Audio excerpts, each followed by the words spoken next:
الوہیت کا علم نہیں دیا. فَعَلَمْ أَنَّهُ لَا إِلَهَ إِلَّا اللَّهُ کہ ان کے پاس اللہ کی معرفت نہیں ہے. آج اس مسلمان کو اگر اللہ نے معرفت دی ہے، اللہ نے معرفت دی ہے کہ اللہ کی توحید کو پہچانتا ہے، یہ سب سے بڑی بات ہے. یہ قربانی کیا ہے؟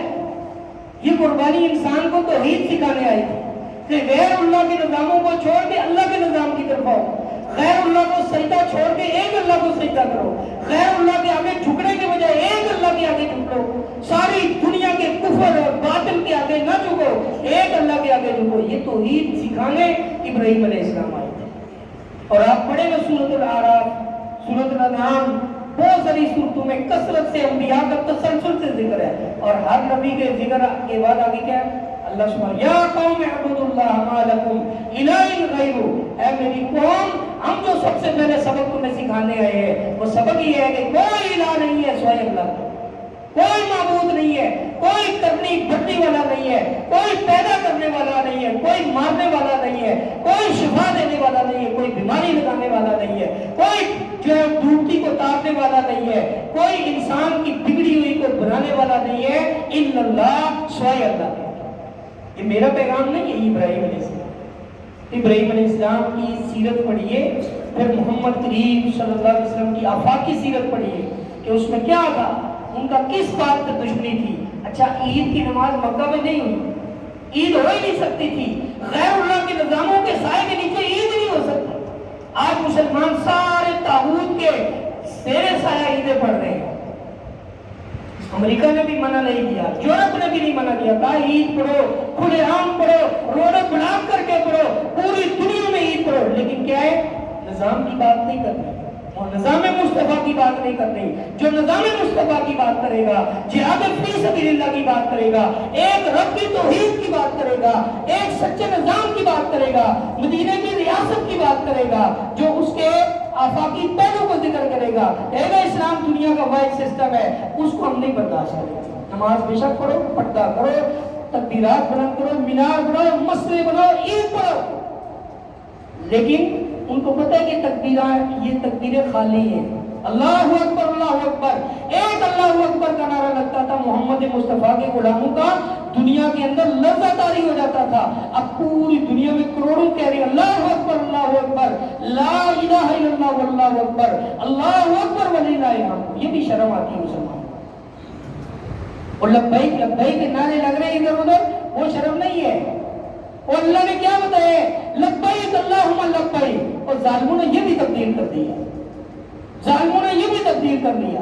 کہا لبیک اللہم لبیک لا شریک لک لبیک ان الحمد والنعمت لک والملک لا شریک لک.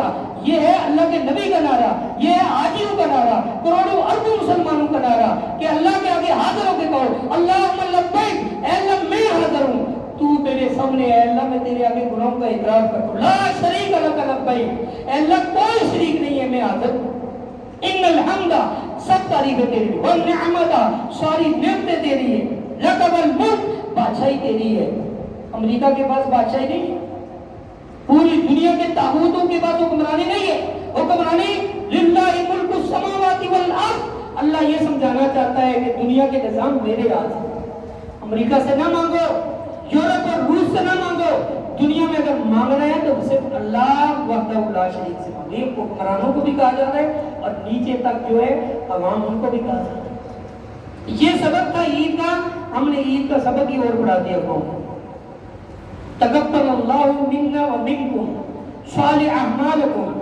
یہ صحابہ کرام ایک دوسرے کو سب صالحین مبارکباد دیتے کہ اللہ ہمارا بھی قبول فرمائے، تمہارا بھی قبول فرمائے. کوئی پلے کیا ہو تو قبول فرمائے گا. اس مسلمان نے کچھ کیا ہی نہیں.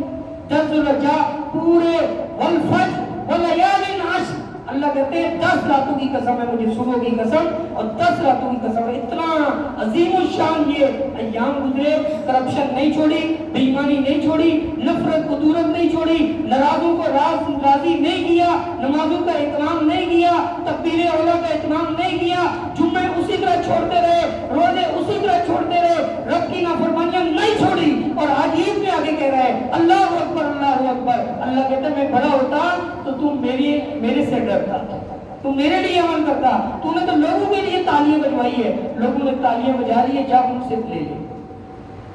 یہ بڑی نازک صورتحال ہے۔ اور میں فصل لربک منہر، نماز بھی صرف میرے لیے اور قربانی بھی میرے لیے۔ کروڑوں روپے کی قربانی کر لے، اگر اس میں یہ دل میں بات ہے کہ لوگ کہ واہ واہ واہ قرآن صاحب نے کتنی بہترین قربانی کی ہے، سارا کچھ برباد، کروڑوں ضائع ہو گیا، اس سے بہتر وہ 10,000 کا بکرا لے کے آیا جو رب کی رضا کے لیے لے کے آیا، کمزور لے کے آیا، بیچارے میں استطاعت اتنی تھی، وہ 10,000 روپے کا لے گیا، اللہ اس کو قبول کرے۔ ہم نے کیا سمجھا؟ ہم نے سمجھا کہ جو زیادہ کوانٹٹی ہوتی ہے، زیادہ گوشت، اس گوشت نے بدبختی کرتی مسلمان پورا دن ترازو میں گوشت ڈھونڈتا ہے، گنتا ہے، ایک بوٹی ادھر چلے گی، ایک بوٹی ادھر چلے گی۔ وہ اللہ کے بندو، یہ گوشت کی قربانی نہیں ہے۔ سورۃ الحج آیت نمبر 28 میں اللہ کہتے ہیں کہ لن ينال الله لحومها ولا دماؤها ولكن يناله التقوى منكم۔ نہ گوشت کی کوئی اللہ کے یہاں ویلیو ہے، نہ خون کی اللہ کے یہاں کوئی ویلیو ہے۔ اللہ کے بعد یہ دونوں چیزیں جاتی ہی نہیں ہیں، تمہارے دل کا تقوی جاتا ہے۔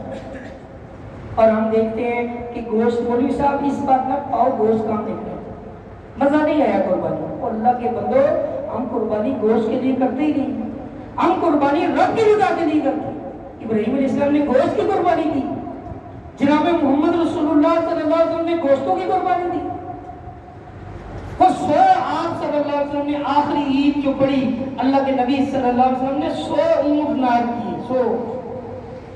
100 اونٹ نار اللہ کی کبریائی بلند کرنے کے لیے، اور فرمایا قد افلح من تزکا۔ اصل میں یہ پاکیزگی، جس کا دل پاک نہیں ہے، چاہے وہ جتنا مرضی نہا لے، جتنا مرضی پرفیوم لگائے، جتنی مرضی خوشبو لگائے، جتنا اچھا کپڑے پہن لے، کوئی اس کا غم نہیں۔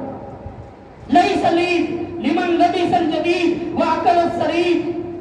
اس کی عید ہی نہیں ہے جو نئے کپڑے پہن لے، اس کی عید نہیں ہے جو گوشت خون کی کھا لے، ولکن العید من یخاف الوعید۔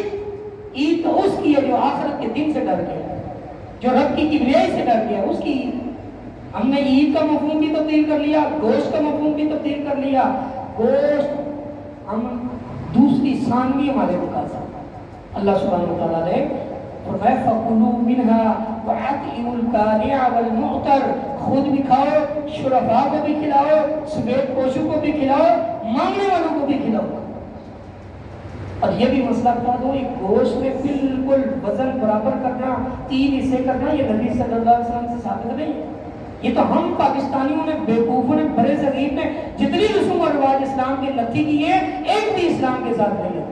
سب ہم نے made in Pakistan, made in برے صغیر، کوئی اس میں نہیں ہے۔